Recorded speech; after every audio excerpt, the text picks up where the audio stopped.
What is up, PEPE Army? Welcome back to my crypto journey. Of course, my name is Roddy. Do me a favor and smash the like button before we get started.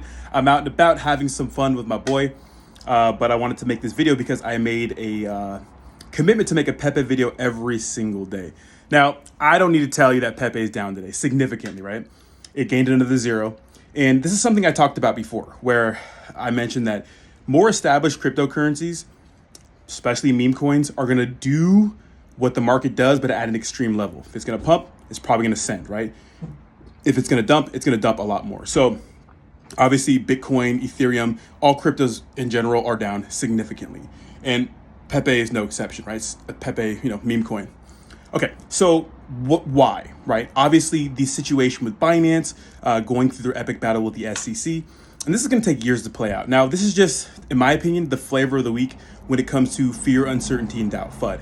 FUD doesn't always have to be like bad. It could just be what it is. And, right now, we're going through a lot of growing pains in the United States when it comes to just regulation, right? With the SEC. They're trying to regulate cryptocurrency out of existence, but it's not going to go anywhere. It can't go anywhere. It's a global thing, right? And maybe we may not get to use it in the United States, but I doubt it'll get that far. Okay, so Binance US obviously paused deposits and withdrawals. Now, for US dollars, right? So if you have Binance.com, you can still trade your crypto, send your crypto. And remember, Binance and Binance US and Binance.com, completely separate entities, right? Now, Binance.com is safe. That's where PEPE is listed. So if you have your PEPE on Binance.com, fine, do your thing. But as Americans, we have to just kind of suck it, right? Now, here's the thing, guys. I don't trust centralized exchanges. I know CZ's a good guy. I know that Brian Armstrong are a good guy. I think they're good for crypto. A lot of people think they're shady. A lot of people don't like them, but I think they're good for crypto. But I don't trust exchanges because there's no insurances. Now, I know a lot of people use exchanges because they're easier to use. You don't have to deal with the DeFi wallet. But two things. One is that you have to KYC yourself, so you're not really anonymous, right? And I don't know about you guys, but I like to be anonymous in this space. I don't want everyone to know what I'm doing. And two, if these exchanges go under, which I don't think Binance will ever, or Coinbase, your cryptocurrency is not insured. They have to pay back all the people they owed money.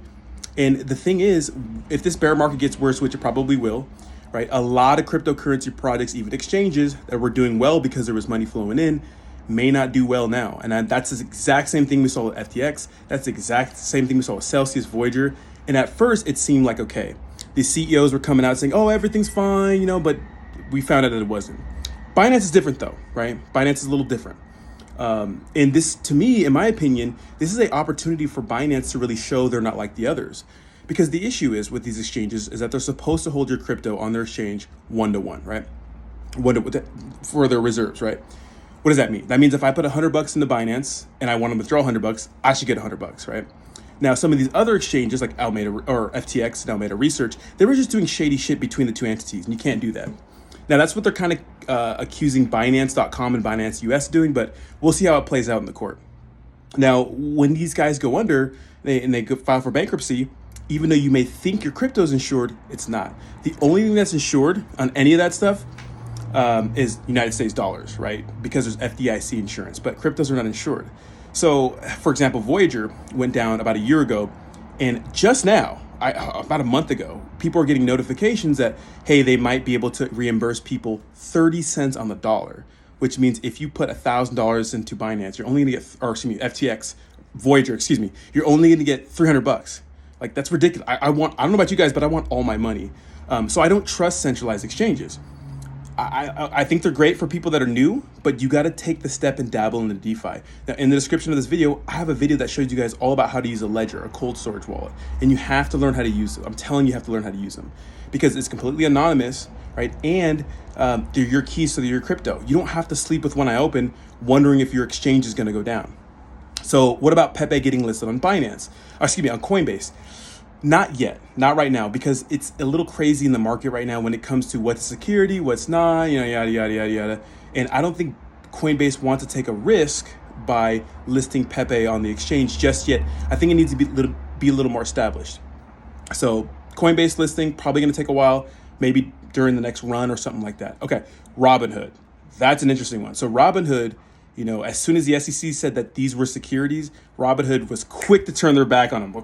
Delisted everyone that was classified as a security, even though like technically it's not a security just yet. The government's just saying it. So obviously Robinhood, an American company, a lot of people use it. Yeah, they've had a shady past, but I think the app is good and it's easy to use, super intuitive, and that's why I think a lot of people use it. So with Robinhood, they started delisting cryptocurrencies, and I think they might just get rid of crypto altogether, right? So that's unfortunate if you have crypto on Robinhood, but honestly, like unless you're like super new and you're buying Bitcoin and Ethereum, I wouldn't buy Robinhood. I wouldn't buy crypto on their exchange either. I mean, the thing that really did it for me was the whole AMC and GameStop situation where they paused like withdrawals and stuff and you couldn't do anything. It's like people had, you know, thousands of dollars, maybe millions, and couldn't withdraw anything. Same thing happened with Dogecoin. Like it started pumping when Elon Musk went on SNL 2 years ago around this time, right? Almost like 2 years to the date, which is crazy. It's crazy that was almost 2 years ago. Time flies. But when it hit its all-time high, people were trying to withdraw and no one could. And it was down for like hours. And it's like, by that time, it's too late, right? So, you know, when it comes to these centralized exchanges, guys, you got to be careful, right? Take the step, dabble in the DeFi. Okay, so what's next for Pepe? It's going to move with the market. I mean, they're up and at 'em. They're tweeting and stuff like that. They're getting involved. I think that there's some sort of Pepe Fest that I definitely want to go to get you guys some cool content. But we'll see what happens, right? We'll see what happens. I think Coinbase will be all right. I mean, Pepe will be all right. It's just going to move with the market, and it's blood in the streets. Take this opportunity to buy your favorite cryptocurrency products, whatever they are. Maybe they're Pepe. Maybe it's, maybe it's BNB. You know, that's a tough one, right? Maybe it's Ethereum. Whatever it is, whatever you like. Maybe it's Pepe. Whatever you like in the space, these are the times where you want to buy because they're on red candles. If you're betting on the future of cryptocurrency, you're betting on a Bitcoin that's past its all-time high of $69,000. I think currently at the time I'm filming this video, it's about 25K.